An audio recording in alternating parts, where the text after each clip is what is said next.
Guys, it's your favorite federal informant. Listen, you guys, I am on vacation, but I wanted to pop in and talk about this thing that's going on. I know you guys heard about it. A lot of people have questions. I wanted to come and address it. If you guys don't know, Diddy told the defense and the prosecution that he wants them both to turn in similar cases like Diddy's. Okay. And by similar, it means you got convicted of one or two things of the Mann Act and you had no criminal priors. Okay. Now, a lot of the Diddy goons, the Diddy idiots were like, ooh, did he gonna walk?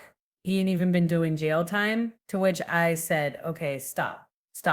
Okay. Diddy might have beat Rico. And it was a crushing, oh, it was a crushing blow to victims, to women, to anybody that doesn't stand with abuse, right? Did he beat Rico? But there's more to that story, but let's stick on topic. And apparently the jury said, we don't care what happened with Jane and Cassie, but because you were their boyfriend or their man, present, I guess you own and no them, longer and has a you can do what voice you who will want. pursue However, the justice one for thing her that kept accusation. coming up that a lot of people As of the overlooked taken was against that Diddy, he was convicted no on expansion two of the major sex investigation, crimes. The Mann no Act, isolation they are orders, major no federal equipment crimes, access, okay? no And I suspension did of some attorney research. I communication. talked to my legal people and I took notes. So, whenever I take notes, this is going to be good. Okay, now what did the judge ask for? He asked for comparable case law or statistics on similar Mann convictions. Now, first of all, this request is not unusual, but it is never neutral. It usually signals one or two things. One, that the judge is exploring options to justify a lighter sentence or release, especially if they're asking about parole eligibility, probation, or sentencing ranges. Two, the judge is building a case for why Diddy should not get leniency. By establishing how others were treated in similar cases, they could argue that letting Diddy off lightly would be inconsistent or unjustified. So the big question, all right, I'm actually being texted like Teza. So the big question is what context the judge asks us in. And the thing is, if we look at the Diddy case, this is where things get tricky. The judge has already denied bail and called Diddy violent. He read him to filth. The judge was not happy, okay, and said his community ties made him more dangerous, not so it's going to be hard for Diddy to rebrand himself. The judge also has letters from multiple victims who explicitly said he's a threat and allegedly wielded violence as a means of control. Diddy has access money and potential leverage over witnesses, and the judges don't like to be made a fool of. And if Diddy walks and does something shady again, and I think he actually will do something shady again, it reflects directly on the court. And you guys listen, the verdict of the jury threw us for a loop, but the fact that the judge said all this in court and denied bail, I mean, come on. I think we can put two together. This does not look like someone that's looking to cut Diddy a break. And him being able to walk straight with time served, baby, that's cutting Diddy a break. Okay.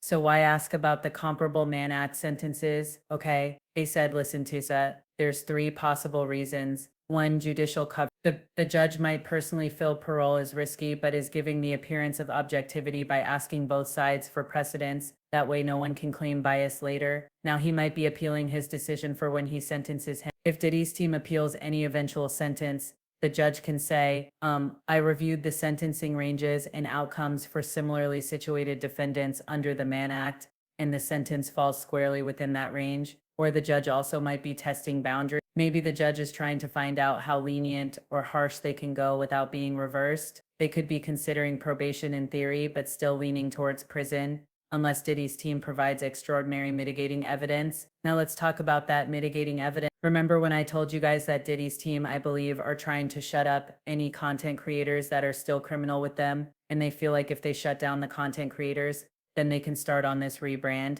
Think about it.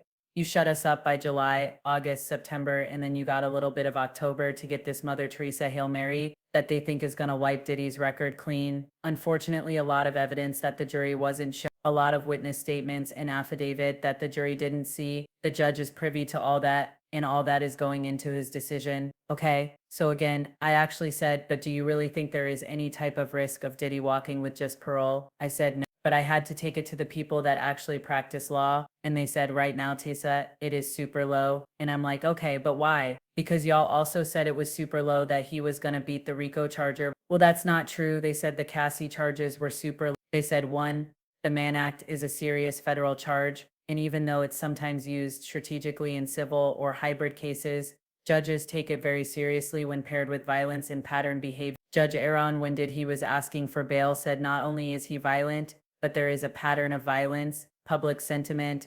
They also will take this, it's low because public sentiment and visibility are sky high. and the present, DOJ knows this and is no a longer credibility has a test. voice Again, who will remember, pursue Marie justice Comey for said her this is chilling for accusation. victims. It will have a As of the chilling taken effect. against And if Diddy, the judge already no said Diddy expansion is of the violent and a investigation, threat no and isolation denied orders, bail, and then no suddenly equipment letting him access, walk would make no the judge look suspension of wildly attorney inconsistent communication. unless new facts came to light. So what do we think about the judge? This is just my personal take. I think the judge is doing due diligence, checking to see if there's any legal wiggle room. But based on prior comments, it sounds like this judge already sees Diddy as a danger. And it's just asking for case comparisons to legally reinforce whatever sentence he's already decided on. So unless Diddy pulls a legal rabbit off the hat, he's unlikely to walk with this parole. This request is probably more about sentencing justification than lenient. Okay, so here's the thing, right? Okay, what type of language? And I just want to refresh your memory. The type of language that slams the door on parole or probation. And listen, let's get into this.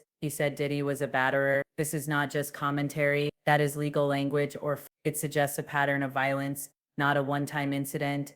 And the judge is accepting allegations as credible and maybe treating them as established facts for purposes of sentencing or bail decision. And it undercuts any claim that did violent behavior is isolated, provoked, or misunderstood. Judges should casually just don't throw out that word unless they want it to stick around on the official record. He also said, your client admitted he is violent and tried to preemptively enter a batter program. This is huge because pre-sentencing rehabilitation attempts like enrolling in a battery program are often seen by judges as damage control and not sincere. The fact that Diddy knew to enroll in that program shows consciousness of guilt. He anticipated legal trouble. Admission of violence undercuts any I didn't do it or this was exaggerated. And if the judge believes the admission wasn't just PR but rooted in truth, it justifies custodial sentencing over any community supervision. Okay, now also the judge said this type of violence comes suddenly, quickly, and with no warning. That's a judicial finding of dangerousness. They said that the phrasing means that the judge believes that he is not in control of his violence and that his behavior escalates. It's impulsive and it's unpredictable. Judges use this language to justify detention, especially in bail or sentencing memos. It also implies that even if he's calmed down, he could explode at any moment, which is true, and we can't risk that in the community. That is a direct argument against probation. Now, when you hear all that, I have to ask you, does this sound like a judge that's gonna let Diddy? I mean, let's be serious. Even though I'm scared for the Diddy goons. What are they gonna do? Hold a visual be standing outside with a boombox begging for him to be let out of jail? I can't wait to see this. They said so again. I don't think it does. Or actually, absolutely not. If anything, a judge is building a sentencing record that says even if this man has money, power, and influence, he is violent, he is dangerous, and he is incapable of safely existing in the community. He tried to game the system with the batter probe. He admitted what he did, and I'm not playing along. Again, these statements make it legally and politically almost impossible for the judge to grant parole without massive backlash or risk if Diddy reoffends or contacts a victim after release. It's on the court. This isn't a judge looking for an excuse to show mercy. It's a judge locking in a narrative of violence,